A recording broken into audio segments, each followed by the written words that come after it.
Here we are at sunny Rye House for round 3 of the Daytona DMAX Light Enduro race. Now, for anybody that isn't called Max O'Shaughnessy, it might be a little bit disheartening. He's taken pole position by half a second. Let's have a word with him. Did it feel as dominating your performance out there as it looks on the timesheet? I'm not sure. I've been hearing on the radio that the times were definitely close. There was maybe 2 or 3 times where people in front of me were changing positions. And I think the times were coming down during the session because I think the track was getting more grippy as we were going out. A track like this, though, it's quite good to be out in the front, so you've got to be feeling positive for the race. Yeah, hopefully. I'm hoping to carry on a win streak, but there's tough competition behind me, so it won't be easy. It will be tough indeed. Andrew? Absolutely. Let's go for Evrim. 4th place on the grid then, Evrim. That's got to be one of your best qualifying performances so far this season. How are you feeling about that one? Yeah, it was pretty good. I used to race around this track probably about 4 years ago, so yeah, that definitely helped. I felt good out there. I saw Max get past me, see if I could keep up with him a bit. Was losing time to him a bit, but it wasn't too bad. But yeah, I felt quite good out there. So you've obviously got experience around here before. What do you think is going to be the key thing going into this hour-long enduro? Probably endurance, because it is quite hot out there. Like, I'm sweating and it was just only qualifying out there. But just consistency, make sure you're good over the curbs, because if you get the curbs wrong, it just kind of chucks you out. But yeah, I think consistency, get a good start as well. It's not the easiest track to overtake on. But yeah, just consistency, I think. Good stuff. Well, best of luck for the race. Hope to see you up towards the front.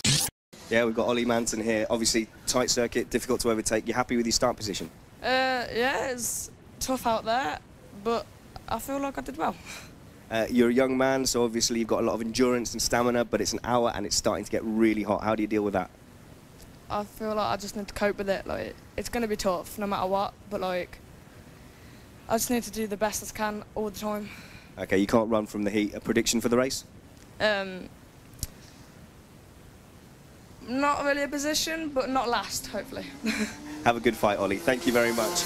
I think what we're seeing now is that the drivers are going to be able to push on this track. The conditions are near ideal, so we're looking forward to some really good hunting, chasing and racing. Absolutely. I mean, the lights class is always probably the most competitive. I mean, if I look at the order and thinking about the championship, second place driver in the championship at the moment, Cameron Khan, is down in 20th place. That's going to be really interesting to see if he can come through. Ben Leslie, another good example. We've seen him at the front so far this season, 25th place. It is so close, so close out there for lights. The track, perfect conditions, really good. I think the drivers are really going to enjoy this, and I think we're going to enjoy it in the comms box. Yeah, and it's not just one for all-out pace. This is a track you can defend on, and I hope we see the same kind of fighting we saw in the heavy class. We're getting ready then for round 3 of the Daytona DMAX Championship 2018. It's time for our light enduro race here at Rye House Raceway. Fantastic grid, mixed up grid in places as well ahead of this one. On pole position yet again, championship leader, double winner so far this season, Max O'Shaughnessy, the #1, is looking to make it 3 on the bounce. Harrison Pugh starts second on the grid. Dante Dhillon, great qualifying for him. He starts P3 on row 2. Alongside him is Evrim Gula. Row 3 is an all O'Neill affair. Jack O'Neill starts on 5th place, 6th place for Andy O'Neill. Row 4, Josh Davis, great qualifying for him up there in the top 10. Alongside him on that 4th row is Sam Hampshire. Row 5, Fraser Brunton starts well inside the top 10 again. Harvey McBrien starts also on row 5. I think that's his best qualifying so far this year. Row 6, Ollie Manton, fantastic improvement from PFI when it was his first time out. This is his second time out, and he's popped it 11th on the grid. Alongside him on the 6th row is Ben Ireland. Row 7, Joshua Kraft. He's got the speed to come through, so look out for him. He starts P13. Tom Nichols starts alongside him on the 7th row. Sam Lovelace down in 15th place, not where we're accustomed to seeing him. 16th on the grid. Another name we know can dice it up at the front, but starting from 16th is Cameron Noble. Row 9, Charlotte Manton starts alongside Toby Shamaid. Row 10, Boyd Wayne Jr., qualifying for him again, and Cameron Khan, second in the championship at the moment, starts And in 20th, Mark Weiler Mackay, Alex Macefield is row 11. Nikolai Angelov and Archie Elliott is row 12. Ben Leslie and Stephen Westwood is row 13. Paul Tate and Salt Kirkis is row 14. Jordan Bowley and Dave Parker, Daniel Parker and Andrew Harrode make up the grid. And it's green, and we're racing at Rye House for round 3 of the Daytona DMAX Light Enduro. Max O'Shaughnessy straight to the lead. Are they all going to make it through? There's 4 wide through the exit of stadium. How is that going to work? Oh, big pile of water, and there's 2 drivers off towards the back end of the field. Make that 3, make that 4, make that 5, I think it is. Drivers off, coming off stadium, but 4 wide spanners through stadium. That was never going to work. Yeah, through stadium, then into turn 3 and then turn 4 as well. Absolutely no one wanted to concede ground. There's a driver in a black and white race here. I'm going to see his race number. Fought tooth and nail to squeeze 3 karts into 2 to try and keep that place. But once you go off track, you've got wet, cold tyres. Yes, absolutely. And also some of that water will have been dragged onto the circuit, so the leaders need to be careful as they come around turn 3 for the second time. Max O'Shaughnessy is clear. He dodges around the wet stuff, but Harrison Pugh doesn't. Oh, and he nearly locks up and spins it through hairpin 1, but he deals with it very well. Spinner, that's Fraser Brunton. Fraser Brunton is off. And who else has joined in there with him? 2 drivers off then at hairpin 1. A frenetic start, spanners, to this Light Enduro. Dante Dhillon's got himself up to 2nd place, but it looks visibly like he's already losing ground to Tom O'Shaughnessy, who demonstrated that absolutely startling pace in qualifying right at the end. O'Shaughnessy leads. Dante Dhillon is in 2nd. Harrison Pugh in 3rd. Jack O'Neill 4th. Evram Gula down to 5th place. Good start for that top 5. Just looking further down for who's been in trouble. Daniel Parker's been in trouble. Dave Parker, Toby Shamaid, I think, was your spinner on lap 1 who went through the water. Anthony Harrode and Stephen Westwood all in trouble. There's 3 guys who are going to want to get out of that train and push forward. A little bit of contact, lot more contact between 2nd and 3rd place. Harrison Pugh getting on the rear bumper of Dante Dhillon there. Dante not too happy about that. That's also offered Jack O'Neill the chance to join them in 4th place. This is now a 3-way scrap for 2nd place. Dante Dhillon's gone defensive early. And look at the pack behind. Goulet, Davis and O'Neill starting to close in as Jack O'Neill goes up the inside of Harrison Pugh. Can he make it stick? No, Harrison Pugh's fighting back into hairpin 2. Harrison Pugh holds on brilliantly, but here's the switchback. The switchback, we've seen it happen so many times today. They're side by side going into pylon. This is brilliant racing, and it's through. Through goes Jack O'Neill into 3rd place. But Gula's sniffing it now. He thinks that he's part of that top 4. And Pugh's going to hold, he's going to lose loads of positions. He's going to get passed by Josh Davis, Andy O'Neill. I think Hampshire's in there. Sam Hampshire's in there as well. I think Josh Davis has popped up to 5th out of that melee. This is great stuff from the lightweights. Although I think someone needs to let them know it's an hour-long race in very hot conditions. We're not even 5 minutes in yet. O'Shaughnessy goes quicker again, a 41.950. He is, there's a yellow flag out down at hairpin 2. In fact, it might be a full course yellow. I'm seeing a lot of yellow flags around, stationary flags. Well, that does give us a bit of a chance to see what is going on in that pack between 2 and 7. Dante Dhillon is still holding his own. That gap's got a bit smaller. I think he's just looked behind him and gone, oh, hang on a minute.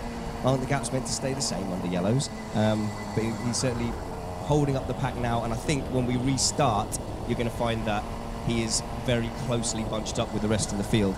But Josh Davis, 35th, he's gone up to 4th. I'm sure he was at the back of that pack, so he's profited. You're right, Spanners. Drivers need to be careful here that they retain the gaps. I think the gap was 4 seconds between O'Shaughnessy and Dhillon when the full course yellow came out.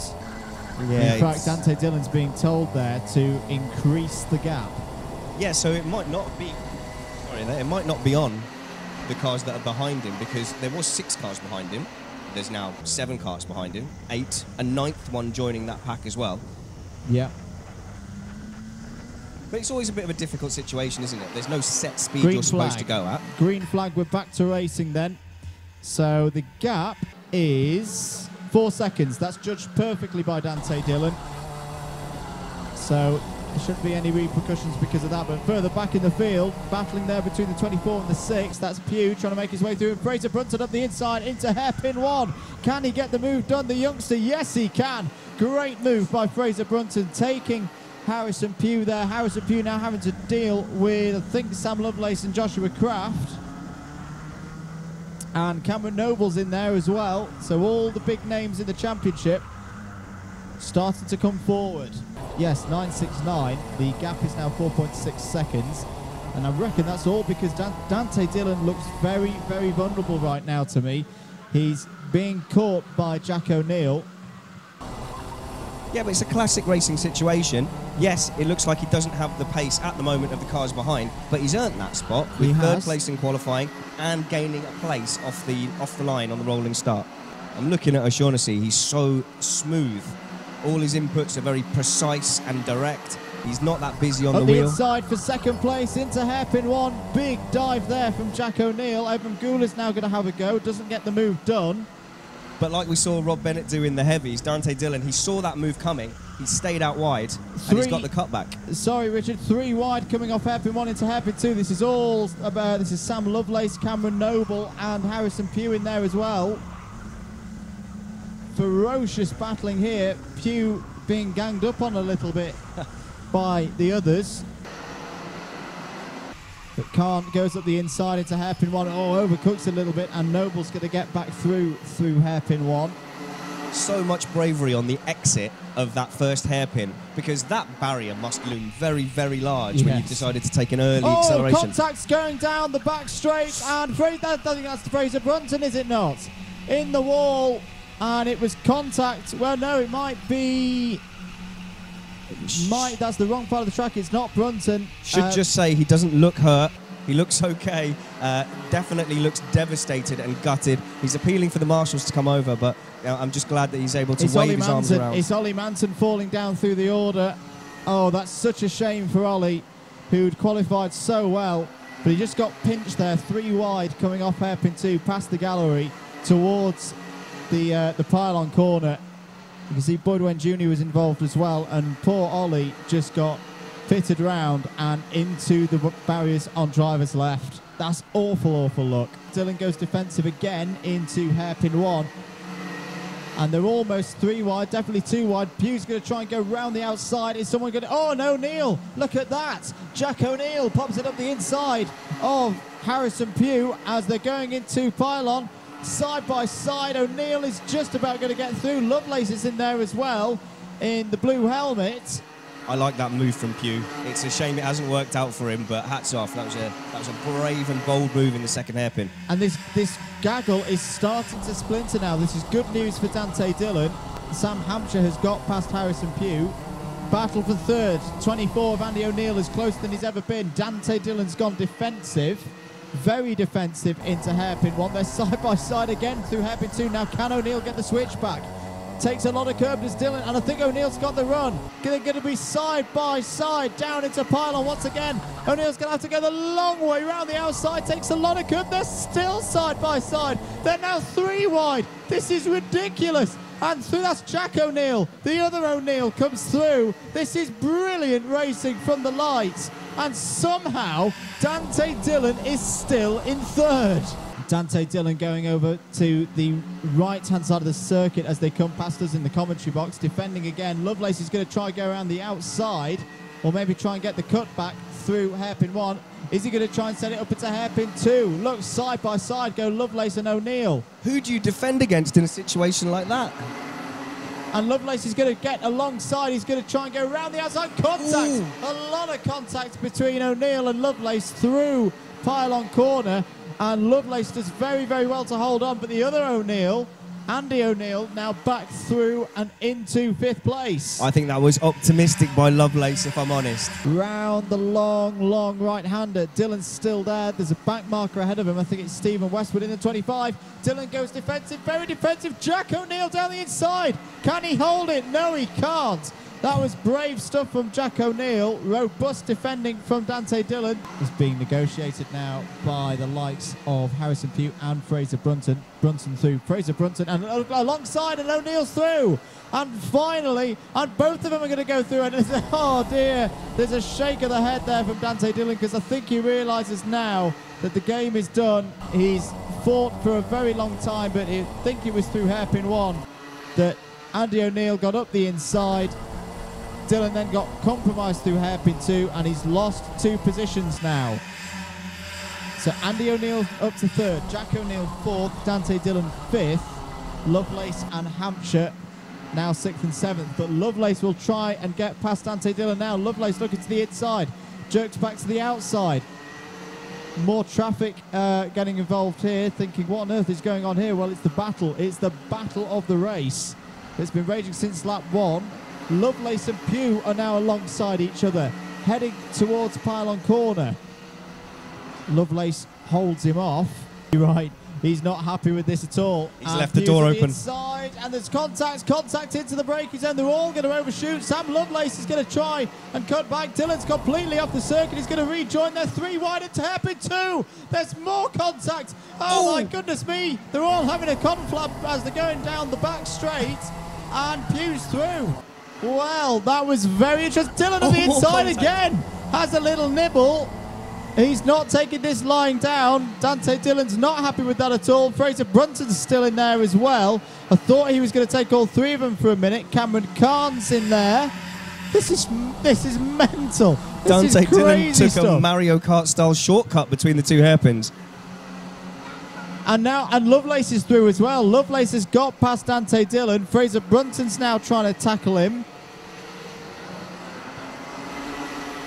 I mean, it's sort of to be expected. The level of battling, that was always going to happen at one stage. But Dante Dhillon took the shortcut in a way, went wide. Well, before that, though, it was a bit of a tussle between Dante Dhillon and Harrison Pugh.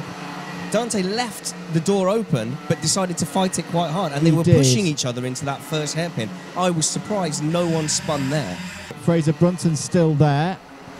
And Fraser Brunton. Oh, and up the inside goes Dhillon and through. He's got past Cameron Kahn. That was a really brave manoeuvre from Dante Dhillon into hairpin 2. And Dante Dhillon, well, his day's not done. He's back into that position. That's 7th place again for Dante Dhillon.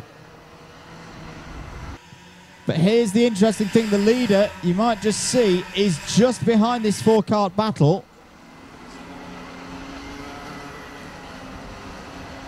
And Dante Dhillon will go defensive again into hairpin 1. Cameron Kahn, can he get the switch back through? And up the inside goes Sam Hampshire. Sam Hampshire sneaks through. And back up the inside goes Cameron Kahn into hairpin 2. Is Fraser Brunton trying to get the...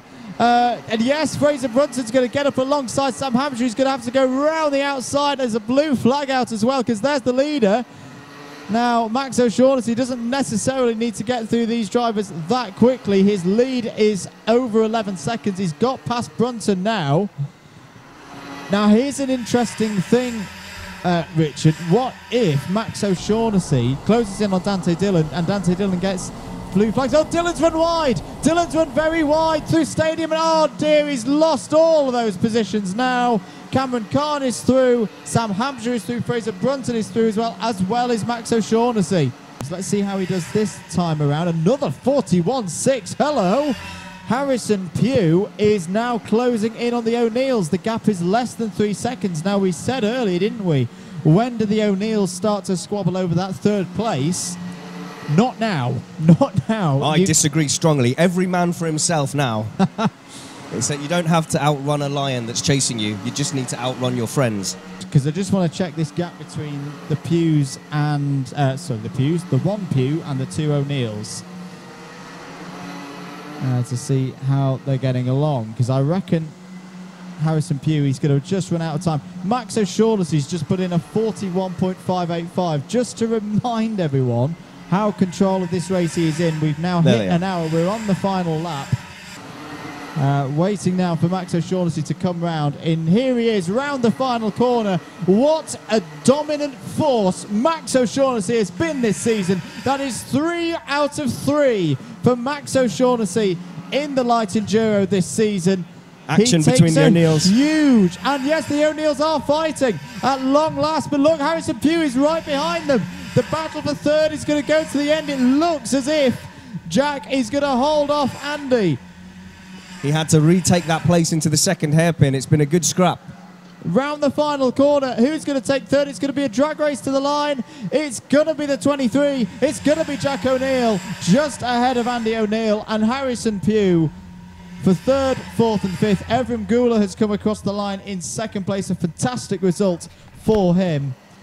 Then it's going to be Sam Lovelace, Cameron Kahn, Fraser Brunton, Sam Hampshire, Dante Dhillon in the end does take 10th place. Joshua Kraft in 11th, Charlotte Manton 12th, Harvey McBrien, good points for him in 13th. Toby Shamade in 14th, Ben Ireland 15th, Boyd Wayne Jr. in 16th, Cameron Noble 17th, Ben Leslie 18th, Mark Wiley Mackay in 19th, Josh Davis, who was a factor in the top 10 for a while, he ends up in 20th place.